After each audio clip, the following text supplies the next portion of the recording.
Hey guys, welcome back.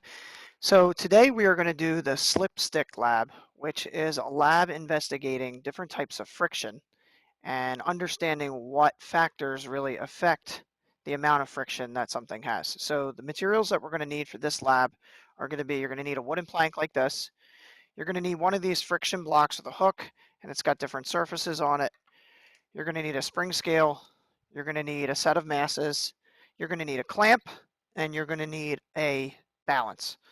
First thing you're going to do is take your clamp and clamp this plank down to the table. That's going to be our work surface. So we just want to make sure that this wooden plank doesn't move while we're doing the lab. So we're just going to clamp this down like so, just so it's not going to go anywhere when we do it. Okay, so what we're going to do is take this friction block and you want to put it on the balance and get its mass. It's going to give you the mass in grams. So if I put this on here, it's saying about 111 grams. Remember, to convert to kilograms, we're going to divide that by 1,000. So if it's 111 and I divide that by 1,000, that would be 0.111 kilograms. You're going to need to note that because as we do the lab, you're going to need to know what that mass is. It's going to be super important. Okay, so I have that. What I'm going to do is essentially I'm going to do several different trials. I want to get at least 5 trials where I'm going to put different amounts of weight on top of this block and I'm going to pull it across the surface. And there's 2 specific things that I'm looking for. First thing I want to pay attention to is how much force does it take to just get it started moving? And then second, how much force does it take to slide it across at a constant speed? All right, and those values are going to be slightly different. One piece of advice for you is I want you to use either, heavy amounts of mass, like you don't want to use these tiny masses here by themselves, or combinations of masses. So, you can put 2 together and things like that. That's totally fine as long as you take note of that.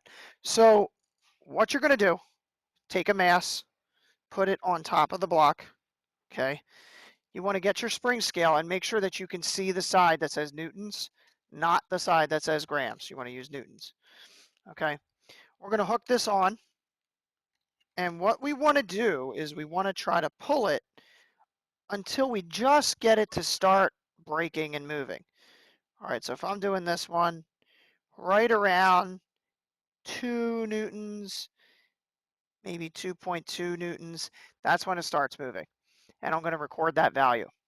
And then what I'm going to do is pull it at a constant speed and see how much force does that take. And I'm seeing that that's about 1.9, maybe 1.8 newtons.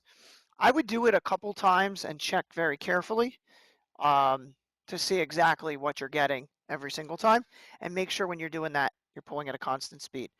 So I measured how much force to get started, and I measured how much force to keep it sliding at a constant speed, okay? So I did that with the wooden side of this block down, okay? What I'm gonna do now is I'm gonna flip the block over, and on the other side is a different surface. All right, so this one's got some felt. Some of them have some sandpaper instead. You could, it doesn't really matter. You're gonna use one or the other. But I'm gonna put that surface down, and I'm gonna use the same weights. So I'm gonna put this back on top. I'm gonna hook it again, and I'm gonna pull it until it just starts to move. All right, so here I'm getting like 2.5 newtons to get it started, okay? And then I'm going to slide it back and I'm going to pull it at a constant speed. And I'm getting about 2.4 newtons here. Now, you'll notice I had a little bit of a delay there. I actually noticed that it was getting stuck in this, there's a knot in the board here.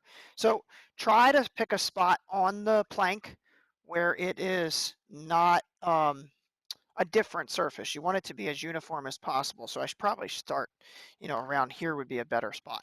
Okay, and then do it. So you're going to record how much force to get started, how much force to pull it at a constant speed, flip it over, do the same thing. And then you're gonna repeat that with 5 different weights. So I could use this already. I did that. I could, add this to it and then pull it together with the two.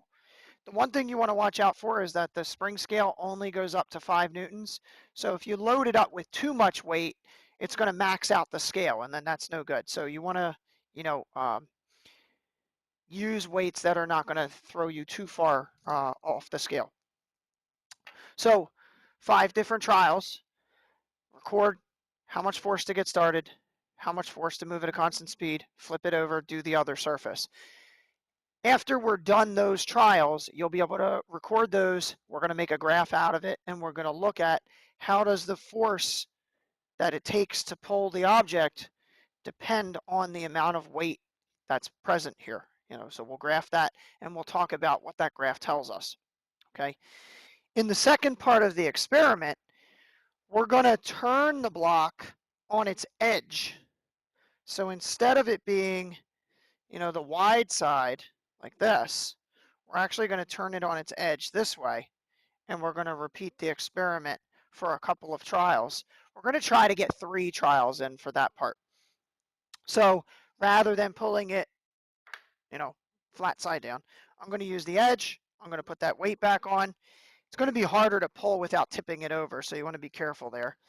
But you're going to pull it this way, and we're going to see what force to get started and also what force to keep it moving at a constant speed. And the reason for that is we're trying to see how does the amount of surface area that's in contact change or not change the amount of force that it takes to slide the object. So, we're using the same type of surface, but we're going to change how much surface area there is. So like obviously here, this is a wider surface area, a bigger surface area. And if we go here, this is, a smaller surface area, but the same kind of surface.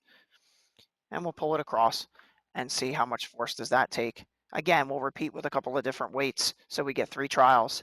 And we're going to compare that data to the data we got from part 1, and then we'll be able to talk about that.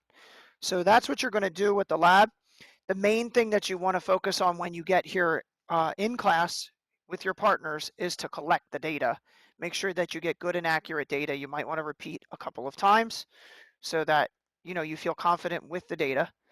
All right, once you get all of the data, you'll be able to then put together graphs of that after you're done, collecting everything. So focus on getting the data while you're in the classroom, in the lab, and then you could go home, or if you finish early, you could work on graphing that data at the end of class.